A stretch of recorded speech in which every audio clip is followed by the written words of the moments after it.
Энэ 39 байр чинь өөрөө тэгвэл талд ингээ байрууд байгаа. Бүгдээрээ стандарт бус. Тэгсэн мөртлөө хин одоо яг нэгдсэн удирдлага зохион байгуулалтаар хангах юм бэ гэдг нь тодорхойгүй явчихаар хиний хариуцах ажил вэ гэдг нь асар ойлгомжгүй байдалтай байгаа байхгүй.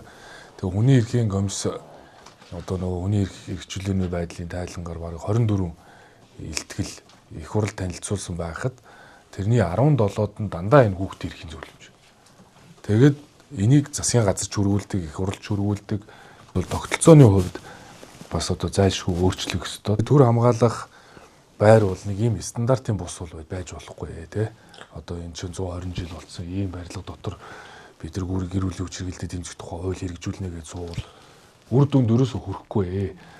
Нөхцөл болцоог бүрдүүлж чадахгүй байж хоосоо хариуцлага нэхэд бол үр дүнд хүрэх нь бол одоо цаашдаа бол маш их олвол одоо хүнд бол гэмтэргийн гаралт нэмэгдээд байна.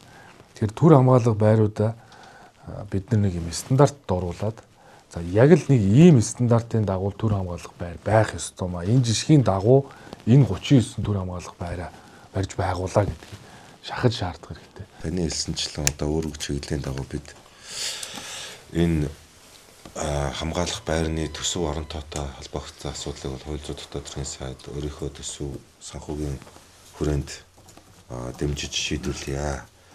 За энэ одоо шинээр баригдах байр сав болвол бас нэг онцлогтой. Яг Израиль улсын гэр бүл хүүхдийг хүчирхийлэлээс хамгаалах байрны загвараар яг тэр загвараар нь Монгол улсад барьсан одоо анхны ийм байр болох гэдэг байгаа. Өөрөөр хэлбэл тэр нь орц гарцаасаа эхлэлээр ийм одоо асуудлууд яригдана. Ер нь бол одоо манай үйлчилж байгаа хүчин төгөл төр үйлчилж байгаа хуулиар бол хүнийг одоо үнэхээр одоо нуух хамгаалах юм тогтолцоо бүрэн хангалтаагүй. Тухайн хүнийг нуухын тулд ажлын байраар хангадаг.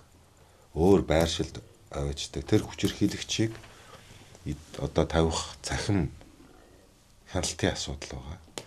Тэр цахим хяналтыг одоо ажилуулах гэдэг ингээд олон асуудал сэтгэл санаагаар нь байнга дэмжих хүртэлгээд ийм цогц үйлчлэгээний одоо тогтолцоо бүрдүүлж ижил бид яг хүссэн илүү бодиттой үр дүндээ бас хүрэх юм байна. Тийм учраас бас улсын их хурлын дарга бас энэ асуудал дээр хуулийн төсөлийг одоо яаралтай оруулж иргэлээ. Энэний дагуу одоо бид бол бас энэ асуудлыг нэлээд тийм цогц байдлаар бас нэг бодит үр дүн гаргах хэмжээнд бас асуудлыг бас дэвшүүлж үүргийн дагуу бас хэрэгжүүлж ажиллана гэдгийг бас танд хэлье. Бид нар бүтэн 2 жил өөрөөсөө хуваасаа ашиглалтын зардлын төлчлөө одоо бүр дийлгээ боллоо. Та нар мөнгөө шилжиж өгч чадахгүй гэсэн бид нар заамаагүй иргэний зориг хараад бид нар комиссд өгчөө. Сүүлдээ бид нар ийм юм ярьж байгаа. Тэгвэл одоо ингээд бид нар комисс өгөхгүй бид нар ашиглалтын зардлын төлөө л яваад байна. Ингээд хувийн хвшлийг дандаа ингээд хүнд суртал руу ингээд аваач дандаа ингээд хүнд сурталтай. Тэгээ ерөөсөө ингээд төрийн байгууллага хоорондоо ингээд шидэд идэг. Энэ сангийн яамны буруу, энэ тэрийн яамны буруу. Хүүхэд хамгааллын 39 байр чинь зарим нь хөдөлмөрийн яам дээр, агентлаг дээр, цагдаагийн байгууллага. Одоо энэ барилгыг одоо ингээд нийслэл авах уу, хууль зүйн яам, цагдаагийн байгууллага авах уу? Бас дахиад ингээд. Тэгээ ерөөсөө энэ их хурлын дараагаар томилогдоод би чөлөөлөё л гэдэг шүү дээ. Хувийн хвшилд үүсгээд байгаа энэ асуудлаа шийдээ. Одоо тийм хувийн байгууллагуудыг дандаа ингээд юм хүнд байдалд оруулдаг. Өгөх хэцүү, байх хэцүү, дуусгах хэцүү, дуусахгүй мөнгө авч чаддгүй. Гэмт хэрэг гарахаас урьдчилан сэргийлэх гээд энэ төр хамгаалах байрыг ажилуулад байна шүү дээ. Гэтэл 2 жил ингээд барилга барьсан мөртлөө комиссны хүлээж авахгүй ингээд суугаад байдаг. Тэгээд жил ирэх тусан гэмт хэргийн тоон өсөөд байдаг. Энэ асуудлыг л шийдэл одоо маш хурдан хугацаанд энэ 3 дугаар сарын 1-ээс өмнө бид нэр энэ барилгыг хүлээж аваад тэгээд төр хамгаалах байруудынхаа тэр авцсан байгаа тоног төхөөрөмжөөр оруулаад тэгээд нэг юм жишг байртай болъё. Тэгээд жишг байрныхаа дагуу тэр 39 байраа ийм жишгээр тохижуулъя. Та одоо сангийн ам дээр очиод над санхүүжилтийн асуудлаа ингээд шийдвэрлээд дуусга. Тэгээ энэ 2 сайд бол оронтойгоо шийдье гэсэн. Цагдаагийн байгууллага дэрэгдээ авъя гэсэн төр хамгаалах байраа тий.